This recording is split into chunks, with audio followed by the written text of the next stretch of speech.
Greetings to all and welcome to the session 4 of Unit 2 Lathe and Operations for the course Machine Tool Technology.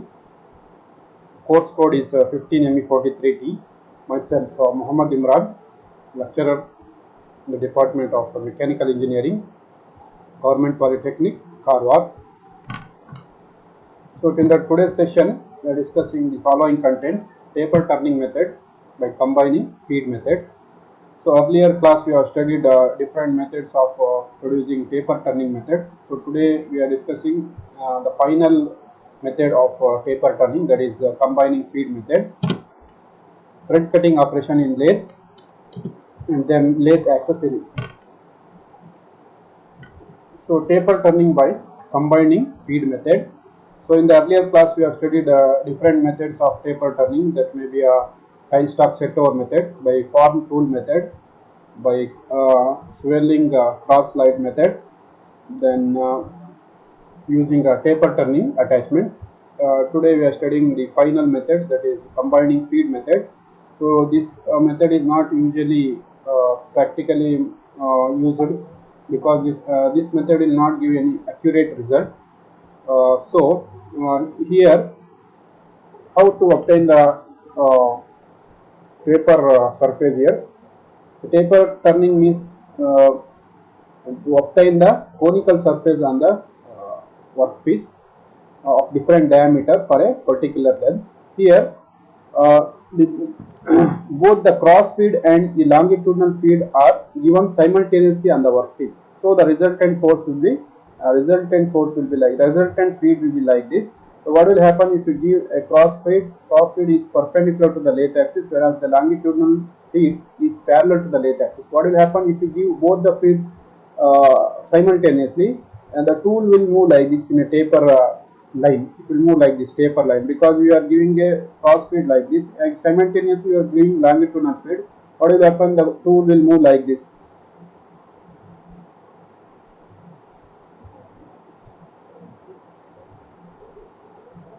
Will move in a taper.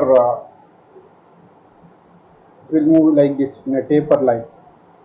Why? Because we are being both cross feed and longitudinal feed together. So in the turning methods, we'll just give the cross feed first, and then we'll stop that cross feed. Then we are giving longitudinal first. Then what will happen? A particular diameter will be reduced.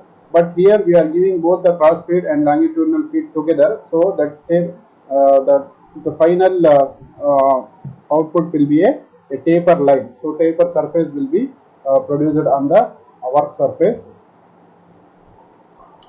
So in this method, the taper the taper surface will be obtained on the work surface. This method is not much accurate, so it is not widely used. So here the concept is here to combine the cross and longitudinal feed to obtain a taper surface on the work surface. So next is thread cutting operation. So thread cutting is the process of producing helical grooves on the cylindrical surface workpiece. So thread cutting will be done on lathe only on cylindrical surface, not any on other surfaces. So it is the process of producing helical grooves. You can see this helical grooves on the cylindrical surface. That helical grooves may be of V shape, may be of square shape, or may be of power threads. So for this purpose, for thread cutting operation on lathe, the lead screw is used. The purpose of the lead screw in the lathe machine is only to produce the threads on the cylindrical surface. So this lead screw is having a particular grooves, particular thread cutted on this outer surface. So this surface, as when you have to engage the carriage to this lead screw, what will happen as the carriage move over this threaded impression, the same impression will be produced on the work surface. For changing the pitch and everything, you have to make a calculation, and you have to change the gear setting in the inside the lathe machine. So you have to make a suitable gear arrangement for the rotation of the chuck, and also for the changing the pitch, you have to make a suitable setting in the gearbox. So, relative motion between the job and cutting tool is achieved by engaging carriage motion with the lead screw. So, you have to engage the carriage with the lead screw so that it will automatically move. No need to move the tool by manually. The tool will move automatically to engage the carriage with the lead screw, and it will produce the helical groove on the outer surface. For deeper cuts, 2 or 3 cuts, more than 3 or 4 cuts will be required. For in one depth, it will not be finished. For deeper cut, the more cut is required, more than 5-6 cut required, depending upon the materials used and the depth required. Leads to and nut mechanism and fixing the gear ratio. Important thing is to that you have to fix the gear ratio between headstock spindle and lead screw. To cut the threads, the cutting tool is brought to the start point of the job. You have to bring the tool here in the start point. Then small depth of cut is given. You have to give some small depth of cut is given to the cutting tool and using cross slide. Then switch on the machine. So as it engages with the cutting, this carriage engages with the lead screw, it will move automatically. The tool will move automatically. The procedure of thread cutting, first the workpiece is held between 2 centers or in check, and the tool is held in the tool post. The workpiece is held between the 2 centers. There is a head, live center and dead center. It may be held between centers, or it may be held only in check. Whatever possible we can hold. Then you have to tool is to be held in the tool post. Then remove the excess metal from the workpiece to make the diameter equal to the major diameter of the thread. So if the if the workpiece or the raw material workpiece is having a greater diameter what you have required for thread, then you have to remove the excess diameter and to make a particular diameter, major diameter. Suppose you needed a 24 mm major diameter thread. Then that the workpiece is, if you measure that the workpiece is having 25 mm diameter, then initially you have to remove the 1 mm from this that workpiece. Then you have to start the thread cutting operation. To produce the threads of equal pitch, tool should move to the desired pitch for 1 revolution of the workpiece. So to produce the required pitch, so the tool has to move certain pitch, whatever pitch given for 1 revolution of the workpiece. For 1 revolution of the workpiece, the tool has to move at a certain distance. What you require the pitch. Suppose if you want a pitch of 2.5 mm, for 1 revolution, the tool has to move for 1 complete revolution of the workpiece, the tool has to move at a distance of 2.5 mm. If you want a 3 mm pitch, then the tool has to move 3 mm for 1 complete revolution of the workpiece. What is pitch here? It is the distance between 2 consecutive threads that will explain later. So engage the carriage with the lead screw through the screw and nut mechanism. So main important thing is you have to engage the lead carriage with the lead screw through a screw and nut mechanism. There will be a screw and nut mechanism. With that you have to engage the carriage with the lead screw. Bring the tool to the thread starting point of the workpiece. You have to bring the tool to the start point of the workpiece. You have to bring here tool.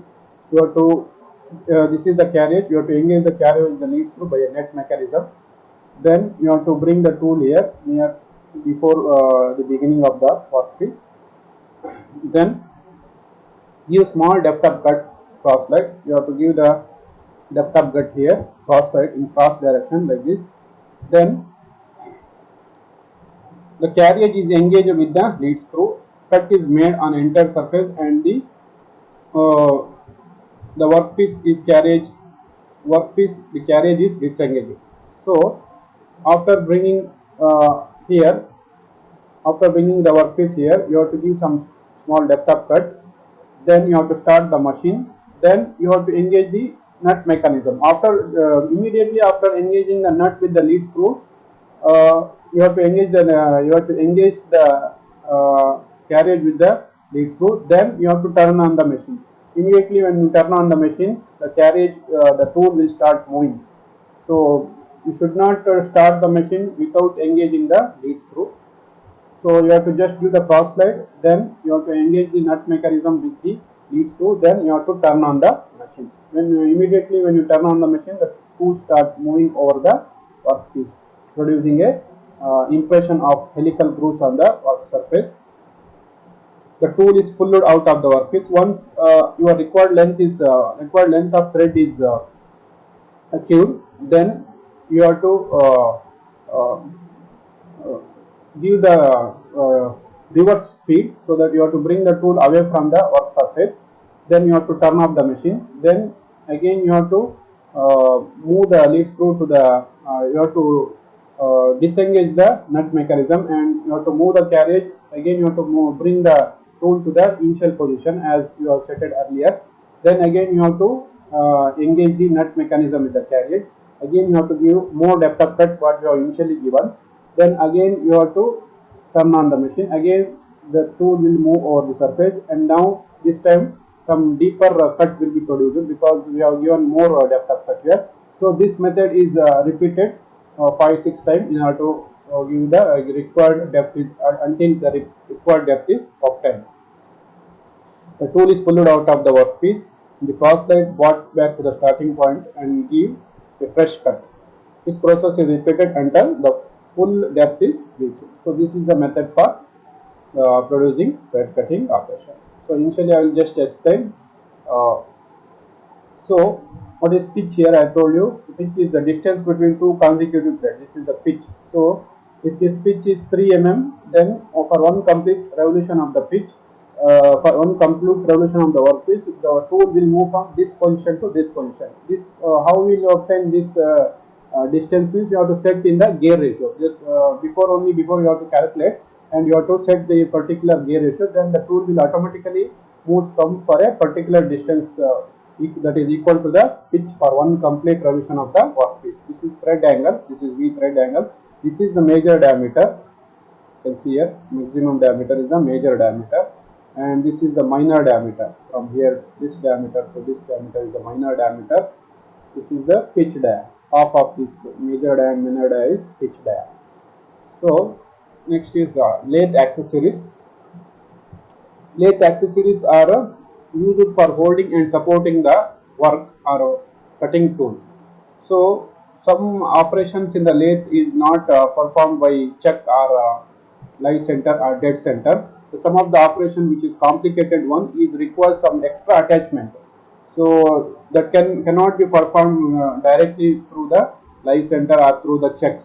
So those accessories which are used for holding the work or for holding the tool, both you have to use it for holding the work also, you have to use it for holding the tool also. So these components are called as lathe accessories. Some of the pertain require special are the centers, chuck, faceplate, mandrels, rest. You can see here this is the chuck and this is the rest. You can see this is the centers, and these are some rest, tool post. These are some extra accessories. So next is centers. The most common method of holding the workpiece in a lathe are between two centers. So common method of holding the workpiece, which is simple one, which is having cylindrical surface, a long shaft, like a long shaft, it can be easily hold between two centers, that is live center and dead center. What is live center and dead center? So this live center is fits into the headstock spindle. So the live center is fit into the headstock center. Why it is called live? Because the power is received from it is a driver. So the live center is a driver. The power is received from the live center, whereas the dead center is not.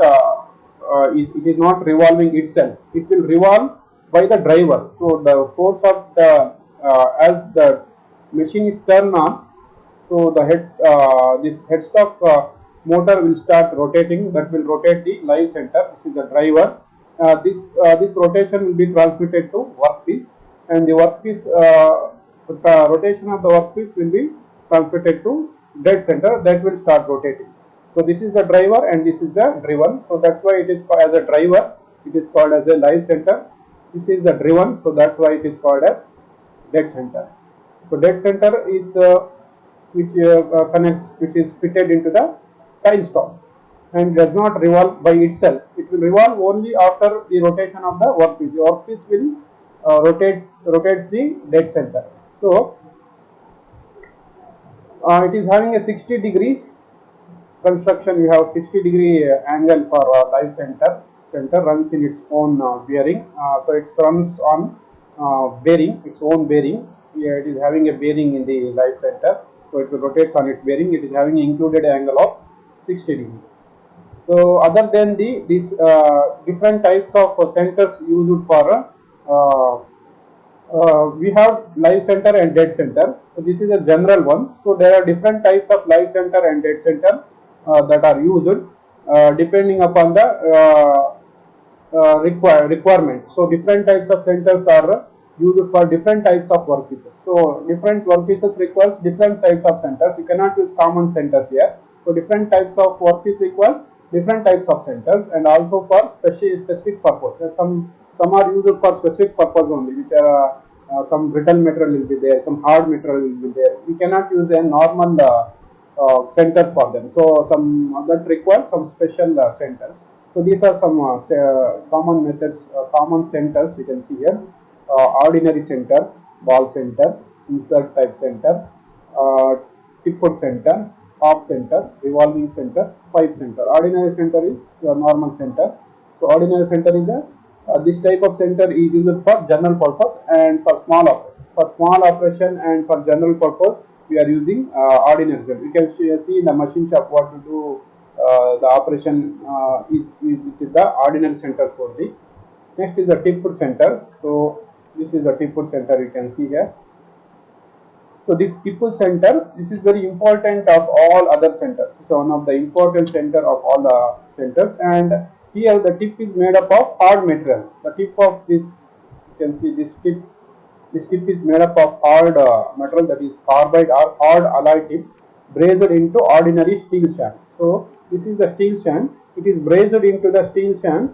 These hard carbide alloys, carbide or hard alloys is brazing operation. So brazing it is attached into the ordinary steel shank.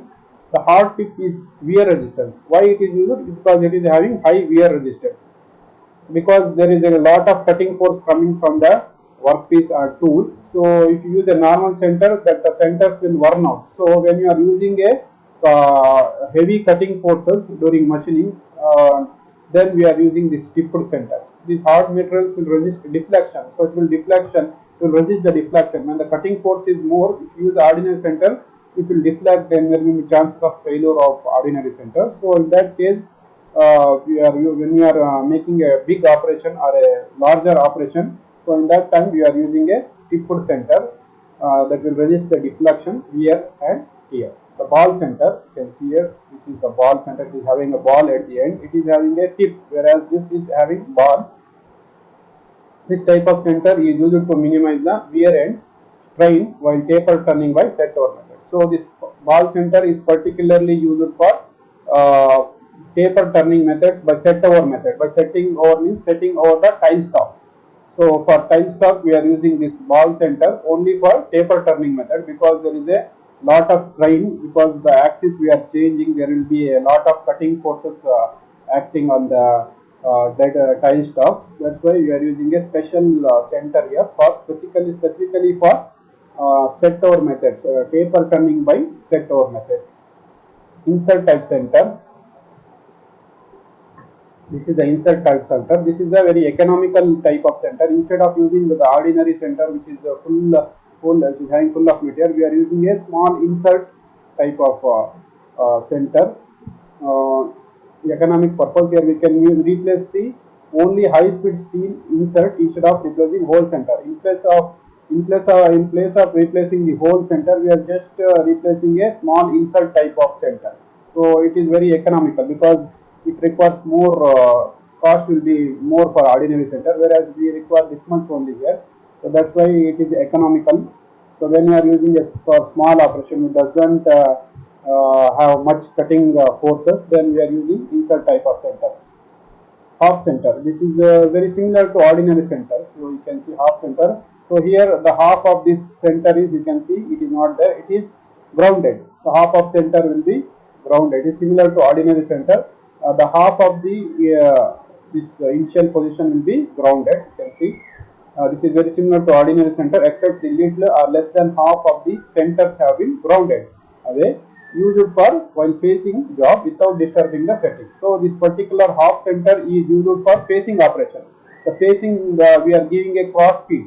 So the normal operation we are giving the longitudinal feed, but in a facing operation, so we are giving cross feed. So that will, if you use the ordinary center, what will happen? It will damages the center. So we are using half center. So without disturbing the setting of the job, we can make a facing operation if you are using half center. If you are using the ordinary center, then you have to remove the setting, you have to change the setting, everything. If you are using a half center without changing the setting of the workpiece, we can do the facing operation. Next is pipe center. You can see this is the pipe center. So what is pipe center here? The pipe center is also known as bull nose center. It is a type of live center. So live center means it is used in headstock side, which has a larger diameter and conical nose rather than the sharp point. So rather than sharp point like this, sharp point, we have large conical shaped surface at the end of the center. We have large conical nose rather than the sharp point. Instead of sharp point, we have the large conical nose. This allows the center to be used in the bore of pipe, so and other workpiece with a large interior diameter. While pipe center causes the workpiece remain concentric, its advantages is that it supports the workpiece securely and can be used for parts whose large inner diameter prevents the use of normal pointed center. Thin walled materials such as pipes easily collapse if excessive force is used at the check end. Used for supporting pipes, shell, hollows and jaws. So this pipe center, as the name itself tells, it is having a conical surface nose instead of sharp corner. So it is mainly used for holding a hollow pipe. As the name itself shows, a pipe center. It is used for supporting the hollow pipe. It is having very small inner diameter. That means the thickness of the pipe will be very small. So if you use that pipes in a normal check, it will deflect the workpiece. It will damage the workpiece. Whereas this pipe center, it is having a large diameter here, so it will easily hold the pipes of smaller diameter without disturbance. So if you use the other center, other than all these center, it is not suitable for holding the hollow pipes. If you use hollow pipes in these centers, so there will be no gripping surfaces here. It is having a gripping surface here, and also it will not deflect, deform the pipes while during machining. If you use normal centers or check for holding that pipe, it will deform. It will deform that. It will deflect the workpiece, and also it will changes the concentricity of this particular pipes. So here it will remains its concentricity as usual in the pipe center. If you hold these pipes, it will remains its concentricity as usual. But if you hold it in check, what will happen? The circular, the concentricity will changes, will make it eccentric, So that will affect the machining operation. So that is about the pipe center. It is used for supporting pipes, shells, hollow end jobs. It is mainly used for supporting the hollow workpieces. So that which cannot be held by other centers. Frictionless center. This is used in tile stock. So it is a dead center center. If you use it in tile stock, it has a capacity of bearing high applied force. So it has a capacity of bearing high applied force, and this can rotate the centers along with the job or workpiece. This can operate at very high speed. So this is the friction center here. So it is used for it is used in tile stock side. So it is having the capability of withstanding high friction, and also It is used when the jobs are rotating at very high speed. When the check is rotating at very high speed, so in that time it is attached to the time stalk so that it will support the high rotation of the workpiece. So this can have the capacity of bearing high applied force. High applied force also it can bear, and also this can rotate center along with the job or workpiece. This can operate at very high speed. So it will be operated at the very high speed. So before going to end this session, we'll just see the taper turning this thread cutting operation in lathe by a sample video.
Okay. Thank you for watching this session.